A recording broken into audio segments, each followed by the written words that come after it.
Hi friends, welcome to ultra cooking channel. இன்றைக்கி நம்ம பார்க்க போகிற ரெசிபி ரொம்பவே சூப்பரான மெத்துன்னு மல்லிப்பூ இட்லி ரெசிபி தாங்க பார்க்க போகிறோம். நம்ம வீட்டில் இருக்க ரேஷன் பச்சரிசி, ரேஷன் புழுங்கல் அரிசி வச்சு ரொம்பவே சூப்பரான அரிசியோட ஸ்மெல் சுத்தமாக இல்லாமல் நல்ல வெள்ளையாக இட்லி எப்படி மெத்துன்னு செய்யலான்றத இந்த வீடியோவில் டீட்டெயிலாக பார்க்க போகிறோங்க. இந்த வீடியோவை ஸ்கிப் பண்ணாமல் பாருங்கள். அப்போ தான் அரிசி எந்த அளவுகளோடு சேர்க்கணும், மாவு எந்த பக்குவத்தில் அரைக்கணுன்ற டீட்டெயிலும் உங்களுக்கு கண்டிப்பாக புரியும். வாங்க வீடியோக்குள்ளே போகலாம். வீடியோக்குள்ளே போகிறதுக்கு முன்னாடி அல்ட்ரா குக்கிங் சேனலை சப்ஸ்கிரைப் பண்ணிவிட்டு பக்கத்தில் இருக்க பெல் ஐக்கானையும் கிளிக் பண்ணிக்கோங்க. இந்த இட்லி செய்ய நான் இன்றைக்கி 4 டம்ளர் அளவுக்கு ரேஷன் புழுங்கல் அரிசி சேர்த்துருக்கேங்க. இந்த டம்ளர் அளவு பார்த்திங்கன்னா 200 கிராம் அளவுக்கு அரிசி பிடிக்கிற டம்ளருங்க.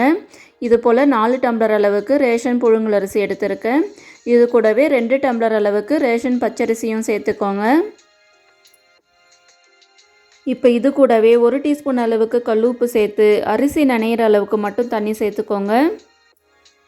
இப்போ இது போல் அரிசியை நல்லா பிசைஞ்சு விட்ட மாதிரி நல்லா கழுவிக்கோங்க. அப்போ தான் அரிசியில் இருக்க அந்த ஸ்மெல், அழுக்கு எல்லாமே சுத்தமாக வந்துடுங்க.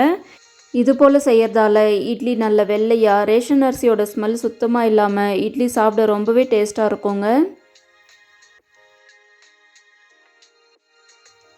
பாருங்கள், ரேஷன் அரிசியில் எந்த அளவுக்கு அழுக்கு வந்திருக்கு. இது போல் கல்லுப்பு சேர்த்து கழுவுறதால அழுக்கு சுத்தமாக வந்துடுங்க. அது மட்டும் இல்லாமல் ரேஷன் அரிசியோட ஸ்மெல் சுத்தமாக இல்லாமல் இட்லி சாப்பிடும்போது ரொம்பவே நல்லாயிருக்கும். இப்போ தண்ணி ஊற்றி ஒரு 2-3 முறை நல்லா வாஷ் பண்ணி எடுத்துக்கோங்க.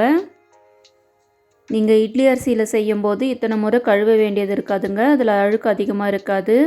ஆனால் ரேஷன் அரிசியில் செய்யும்போது நல்லா கழுவி எடுத்துக்கோங்க. அப்போ தான் இட்லி அந்த ஸ்மெல் இல்லாமல் நல்லா இருக்கும். தண்ணி நல்லா தெளிவாகிற வரைக்கும் நல்லா கழுவி எடுத்துக்கோங்க.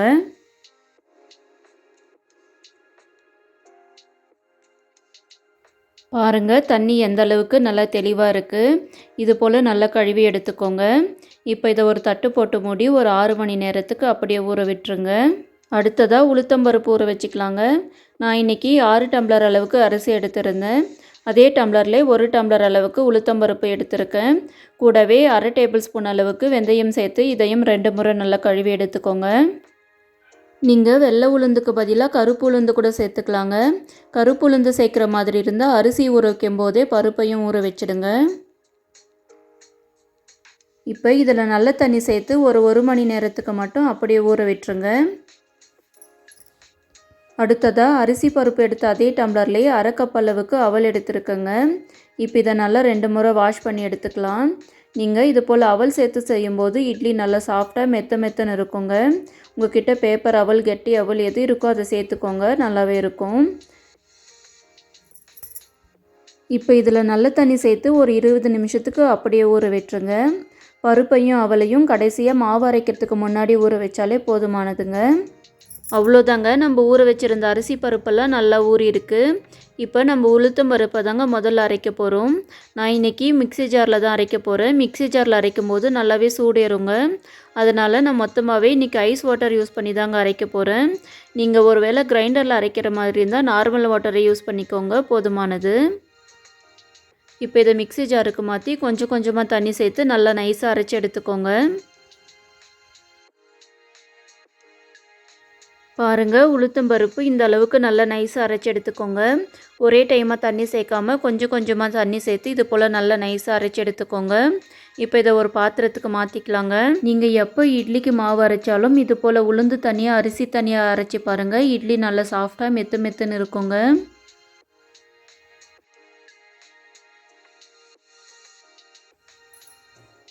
அடுத்ததாக நம்ம ஊற வச்சுருந்த அவலையும் இதே போல் மிக்ஸி ஜாருக்கு மாற்றி நல்லா நைஸாக அரைச்சி எடுத்துக்கலாங்க. நீங்கள் அவலுக்கு பதிலாக வடித்த சாதம் இருந்தால் கூட சேர்த்துக்கலாங்க. இதே போல் அதையும் நைஸாக அரைச்சி சேர்த்துக்கோங்க, அதுவும் ரொம்பவே நல்லாயிருக்கும். பாருங்கள், எந்த அளவுக்கு நல்லா நைஸாக அரைச்சி எடுத்துருக்கோம். இப்போ இதையும் அதே பாத்திரத்துக்கு மாற்றிக்கலாங்க.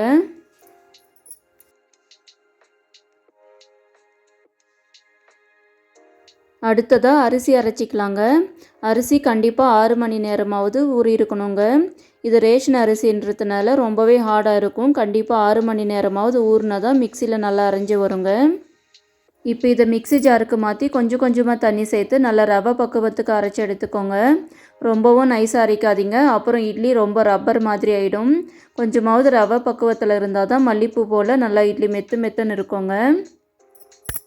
பாருங்கள், இது போல் கையில் தேய்க்கும் போது நல்லா ரவை போல் இருக்குங்க. இந்த பக்குவத்தில் இருந்தால் தான் இட்லி கரெக்டாக இருக்கும். இப்போ இதையும் அதே பாத்திரத்துக்கு மாற்றிக்கலாங்க.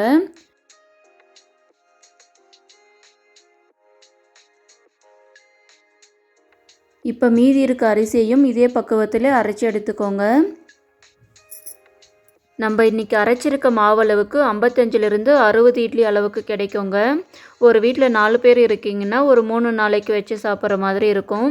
அதிகமாக அரைச்சி ஸ்டோர் பண்ணாதீங்க. ஃப்ரிட்ஜில் ரொம்ப நாளைக்கு வச்சு சாப்பிடக்கூடாது. 3 நாளைக்கு மேலே வைக்கிற மாதிரி மாவு அரைக்காதீங்க. இப்போ இந்த மாவுக்கு தேவையான அளவுக்கு கல் உப்பு சேர்த்து நல்லா மிக்ஸ் பண்ணி விட்டுக்கோங்க. மாவை கையால் நல்லா அடித்து விட்டு கலக்குங்க. இட்லி அப்போ தான் நல்ல குஷ்பு இட்லி போல் நல்லா மெத்து மெத்துன்னு புசு புசுன்னு இருக்குங்க. நீங்கள் எந்த அளவுக்கு அடித்து கலக்குறீங்களோ இட்லியும் அந்த அளவுக்கு நல்லா சாஃப்டாக இருக்கும். நம்ம இன்றைக்கி மொத்தமாகவே ரேஷன் அரிசி மட்டுமே சேர்த்து இட்லி மாவு அரைச்சிருக்கோங்க. கொஞ்சம் கூட வேறு அரிசி எதுவுமே சேர்க்கல. கண்டிப்பாக நீங்களும் இதே போல் செஞ்சு பாருங்கள். ரேஷன் அரிசியில் இட்லி ரொம்பவே சூப்பராக மெத்து மெத்துன்னு இருக்குங்க. எனக்கு பாத்திரம் இன்றைக்கி கொஞ்சம் சின்னதாக இருக்குங்க, அதனால் கையை உள்ளே விட்டு கலக்க முடியல. அதனால் கரண்டியால் நல்லா கலக்கி விட்டுக்கலாம்.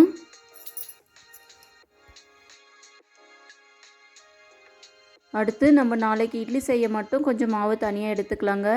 மீதி மாவை அப்படியே மூடி வச்சுடுங்க. இப்போ மாவை இது போல் நல்லா மிக்ஸ் பண்ணி விட்டுக்கோங்க. பீட் பண்ண மாதிரி நல்லா மிக்ஸ் பண்ணி விடுங்க. அப்போ தான் இட்லி நல்லா மெத்து மெத்துன்னு குஷ்பு இட்லி போல் வரும். அப்போவே பாத்திரம் சின்னதாக இருந்ததால் மிக்ஸ் பண்ண முடியலைங்க, அதனால தான் இப்போ மிக்ஸ் பண்ணி விடுறேன்.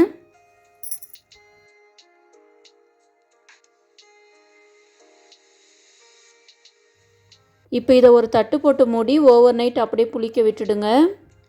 நம்ம மிக்சியில் அரைச்சதால் மாவு சீக்கிரமாகவே புளிச்சு வந்துடுங்க. பாருங்கள், மாவு எந்த அளவுக்கு நல்லா பொங்கி வந்திருக்கு. இப்போ இதை லைட்டாக மிக்ஸ் பண்ணி விட்டுக்கலாங்க. பாருங்கள், மாவு கூட நல்லா வெள்ளையாக வந்திருக்குங்க. கொஞ்சம் கூட ரேஷன் அரிசியில் செஞ்ச மாதிரியே இல்லை. நீங்களும் நான் சொன்ன மெத்தட்லேயே மாவு அரைச்சி பாருங்கள். ரேஷன் அரிசியிலே நல்ல வெள்ளையாக இட்லி கிடைக்குங்க. நான் இப்போ இது கூடவே 1/4 டீஸ்பூன் அளவுக்கு பேக்கிங் சோடா சேர்க்குறேங்க. இது மொத்தமாக ஆப்ஷனல் தான், உங்களுக்கு விருப்பப்பட்டால் மட்டும் சேர்த்துக்கோங்க. இப்போ இதில் கொஞ்சமாக தண்ணி சேர்த்து நல்லா மிக்ஸ் பண்ணி விட்டுக்கோங்க. நான் பேக்கிங் சோடா சேர்க்காமையும் இட்லி செஞ்சு பார்த்தேங்க, அதுவும் நல்ல மெத்து மெத்துன்னு தான் இருக்குது. நீங்கள் தேவைப்பட்ட மட்டும் இது சேர்த்துக்கோங்க, இல்லைன்னாலும் பரவாயில்லை. இதை நல்லா மிக்ஸ் பண்ணி விட்டு ஒரு 5 நிமிஷத்துக்கு அப்படியே விட்டுடுங்க. பாருங்கள், இட்லி மாவு இந்த அளவுக்கு நல்லா கெட்டியாக இருக்கணுங்க. அப்போ தான் இட்லி நல்லா குண்டாக ஷேப்பாக கிடைக்குங்க.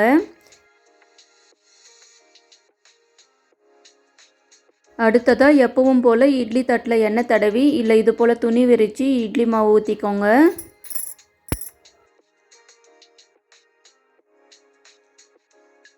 இட்லி தட்டில் குழிக்கு தகுந்த மாதிரி மாவு ஊற்றிக்கோங்க. இட்லி மாவு நிறைய ஊற்றிட்டிங்கன்னா இட்லி ஒன்றோட ஒன்று ஒட்டி வர மாதிரி ஆகிடும். அடுத்ததாக நம்ம இட்லி பாத்திரத்தில் சேர்த்துருக்க தண்ணி நல்லா கொதித்து வந்ததுக்கப்புறமா இட்லி தட்டை அதில் வச்சுக்கலாங்க. அப்போ தான் இட்லி ஹார்டாக இல்லாமல் நல்லா சாஃப்டாக வரும். இப்போ இதை மூடி போட்டு ஒரு 10 நிமிஷத்துக்கு மட்டும் வேக விட்டுக்கோங்க.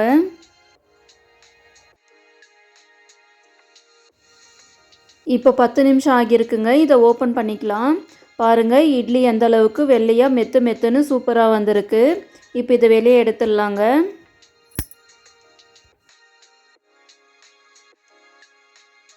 இப்போ இது போல் திருப்பி போட்டு லைட்டாக தண்ணி தெளித்து விட்டுக்கோங்க. இது போல் தண்ணி தெளிக்கிறதால துணியில் இட்லி ஒட்டி இருந்தாலும் நல்லா ஈஸியாக எடுக்க வருங்க. அவ்வளோதாங்க, ஒரு சூப்பரான மெத்து மெத்துன்னு சூப்பரான மல்லிப்பூ இட்லி ரெடி ஆகிடுச்சு. நீங்களே பாருங்கள் எந்த அளவுக்கு சாஃப்டாக மெத்து மெத்துன்னு இருக்குன்னு.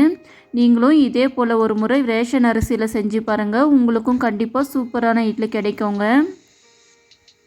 நம்ம இன்றைக்கி ரேஷன் அரிசியை மட்டுமே வச்சு ஒரு சூப்பரான மல்லிப்பூ இட்லி செஞ்சுருக்கோங்க. நீங்களும் இதே போல் செஞ்சு பார்த்துட்டு எப்படி இருந்துச்சுன்னு மறக்காமல் கமெண்ட் பண்ணுங்கள். இந்த இட்லி ரெசிபி உங்களுக்கு பிடிச்சிருந்தால் லைக் பண்ணுங்கள், ஷேர் பண்ணுங்கள், கமெண்ட் பண்ணுங்கள். கூடவே அல்ட்ரா குக்கிங் சேனலை சப்ஸ்கிரைப் பண்ணிவிட்டு பக்கத்தில் இருக்க பெல் ஐக்கானையும் கிளிக் பண்ணிக்கோங்க.